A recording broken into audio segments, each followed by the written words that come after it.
मोजां मोनदों माने जोंनि डिस्ट्रिक्टनिफ्रायथ' माने बिदि मोनफेराखैमोन नालाय देग्लायसो फार्स्ट टाइम आरो ओंखायनो मोजां मोनो आरोना।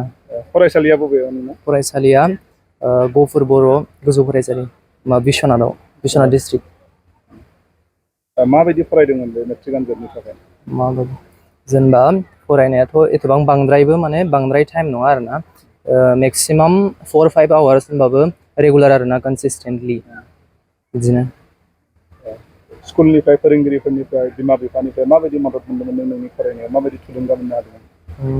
थुलुंगाखौथ' गासिबो होखादोंआनो जेनेबा बिदिनो अबेबाफोर बिदिनो मिथिंफोर जायोना बेफोरावहाय बेलेगफोरा लोगोफ्रा थाङो ओमफ्रायो जोंबो थांनो लुबैयो ओमफ्राय सानो आरो जेनेबा दा बिसोर गिदिंबाय थाथों उनाव जोङो जेनेबा गिदिङालासिनो उनाव हारसिंनो माने गावसोरथ' मुंदांखा जाहैदों आरो गिदिं गिदिं जों न' सिङाव हाबसो हाबसो दिनै बेवहाय माने बिदि फरायनायजों मुंदांखा जानायखौ एसे गोग्गानाय मोनो आरो न' सिङाव हाबसोनासो थादों।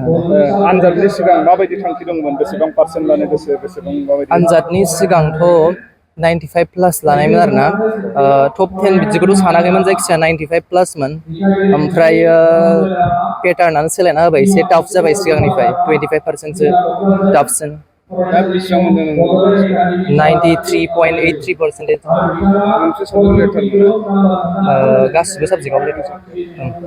इयुनाव मा जानो लुबैयो? मा जानो गोसो? इयुनावहाय सासे डक्टर।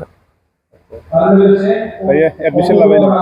एडमिसनखौ लाथ'वाखै लानो नागिरदों साइन्सआव बेयावनो ना? साइन्सआवनो। बबेयाव लागोन एडमिसनखौ? गफुरावनो। गुन गोनां गोजौ सोलोंथाइ लानो गोसो गुदुं मेट्रिक पास जानाय फरायसाफोरनि थाखाय गोजोनथाव खौरां। बड'लेण्ड स्टार एकाडेमियाव फरायसाफोरनि मुं थिसननाया सोलिगासिनो। क'क्राझार सहरनि साहा फारसे साखाथि तितागुरिनि समबाय मावख'नि साखाथियाव थानाय बड'लेण्ड स्टार एकाडेमि जुनियर कलेजाव 2024-25 सोलोंथाइ बोसोरनि थाखाय हायार सेकेन्डारि थाखोआव गुनगोनां सोलोंथाइ लानो गोसो गुदुं फरायसाफोरनि थाखाय मुं थिसननाय हाबाफारिया सोलिगासिनो।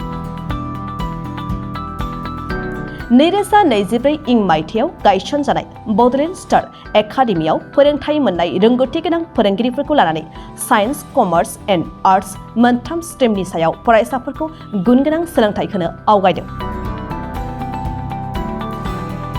बड'लेण्ड स्टार एकाडेमि जुनियर कलेजाव मुं थिसन्नोब्ला फरायसाफोरा माखासे मोजां खाबुफोरखौ मोननो हागोन। सिगांसिन मुं थिसन्नाया सा 10 फरायसा फरायसुलिफोरा फिस होनाङालासे फ्रि एडमिसन मोननो हागोन। गासैबो फरायसा फरायसुलिफोरनि मुं थिसननायनि मासुलखौ 30% रेहाय होनाय जागोन। 75% नम्बर लानानै उथ्रिसार जानो हानाय फरायसा फरायसुलिफोरनि थाखाय एडमिसन फिसखौ 40% रेहाय होनाय जागोन आरो 85% नम्बर लानानै उथ्रिसार जानो हानाय फरायसा फरायसुलिफोरनि थाखाय एडमिसन फिसखौ 100% बाङायनि खाबुखौ होनाय जागोन। हौवासा आरो हिन्जावसाफोरनि थाखाय मुलाम्फा गोनां मोजां जाग्रा आरो मोजां थाग्रा खथानि खाबु गोनां हस्टेलनि खाबुखौ मोननो हागोन।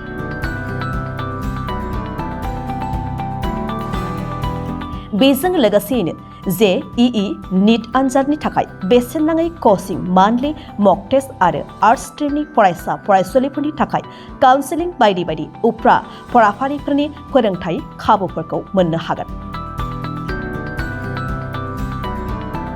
बिदिब्ला मानोथो गोबाव खालामनो? नोंथाङाबो गुनगोनां गोजौ सोलोंथाइ लानो थाखाय बड'लेण्ड स्टार एकाडेमियाव मुं थिसननायनि खाबुखौ लादो। बांसिन आबुङै मिन्थिनो थाखाय गाहायाव होनाय मबाइल नम्बर फोनांजाब खालामदो। Mobile number 6000349997 7638008149 6003494371।